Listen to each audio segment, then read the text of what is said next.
తెలంగాణ రాష్ట్రం సాధించే ప్రయత్నంలో శ్రీకాంత్ ఆచార్య ఎలా చనిపోయారో అలాంటి పరిస్థితులు ఇప్పుడు 2026లోనే చూస్తున్నాం. అది ఎవరిదో కాదు, ఆర్టీసీ డ్రైవర్గా ఉన్న శంకర్ గౌడ్ అన్న మూర్తి. ఆయన చనిపోయిన విధానం కానీ అది చూస్తూ ఉంటే అది ఆత్మహత్య కాదు, ప్రభుత్వం చేసిన హత్య అని అంటున్నారు.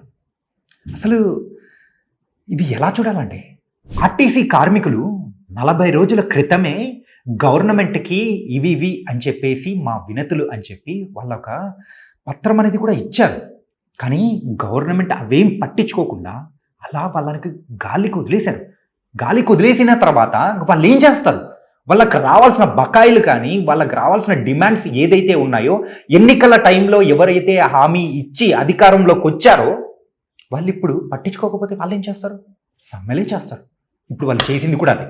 కానీ దీన్ని వ్యతిరేకిస్తూ అక్కడున్న గవర్నమెంట్ వాళ్ళని పక్కకు తోసేసి ప్రైవేట్ డ్రైవర్లతో ఆ బస్సులను నడిపించాలనే ప్రయత్నం చేశారు. కానీ అక్కడ పర్మనెంట్ డ్రైవర్స్గా ఎవరైతే ఉన్నారో ఆర్టీసీ డ్రైవర్లు, అందులో ఉన్న ఒక వ్యక్తి నర్సంపేట డిపోకి చెందిన డ్రైవర్ అయిన శంకర్ గౌడ్ గారు మనస్తాపానికి గురయ్యి ఆయన ఇలా ఈ ఉద్యమంని ముందుకు తీసుకెళ్లాలనే ఉద్దేశంతో మరి ఆయన ప్రాణత్యాగం చేయడం అనేది కూడా మనం చూసాం. కానీ అప్పటికే 80% కాలిన గాయాలతో హాస్పిటల్కి తీసుకెళ్తే ఆయన మృత్యువుతో పోరాడి ప్రాణాలు విడవడం అనేది చూస్తూ ఉంటే ప్రతి ఒక్కరిని కలిచివేస్తూ ఉంది.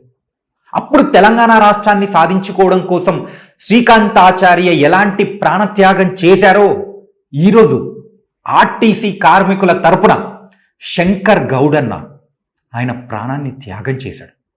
కానీ వాళ్ళు అడిగిన డిమాండ్లను నెరవేర్చడంలో ప్రభుత్వం ఫెయిల్ అయింది. ఈరోజు శంకర్ గౌడ్ అన్న ఇంటికి ఆయనే పెద్ద దిక్కు. ఆ ఇంటికి పెద్ద దిక్కు అనేవాడే లేకుండా పోయాడు.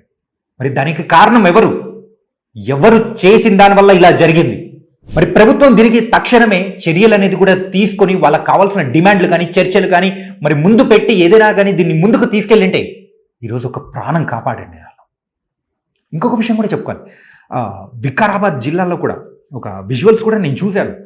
అక్కడ ఉన్న ఆర్టీసీ డ్రైవర్లు అందరూ కూడా ఆ డిపో బయట సమ్మె చేస్తూ ఉన్నారు. సమ్మె చేస్తున్న టైంలో అక్కడున్న డిఎస్పి వాళ్ళ మీద లాఠీ చార్జ్ అనేది కూడా చేశారు. లాఠీ చార్జ్ అనేది చేసి వాళ్ళు కూడా ప్రభుత్వంలో ఒక భాగమే కదండి, వాళ్ళ మీద లాఠీ చార్జ్ చేయడం ఏంటి? అసలు ఈ ప్రభుత్వం ఏం చేస్తుంది? దీనికి సంబంధించి మాత్రం చర్యలు తీసుకోకపోతే మరి బాధితులు ఇంకెంతమంది అవుతారో మాత్రం అర్థం కావట్లేదు.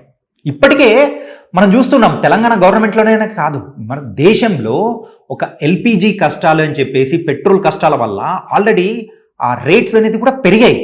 ఇప్పుడు ఈ ఆర్టీసీ కష్టాలతో సామాన్యుల మీద భారం వేయాలని చెప్పేసి మీరు డిసైడ్ అవుతున్నారా? దీనికి నైతిక బాధ్యత తీసుకోవాలనే ఆలోచన ఎవరికి లేదా?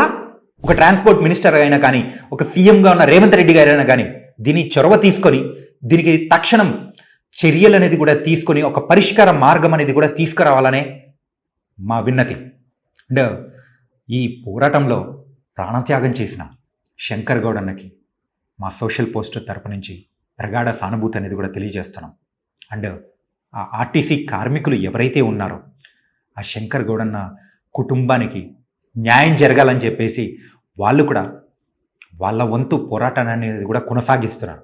కానీ ఇది ప్రభుత్వం తక్షణం దీనికి సంబంధించి చర్యలు ఏదైనా తీసుకొని ఫుల్ స్టాప్ పెడితే అందరూ బాగుంటారు.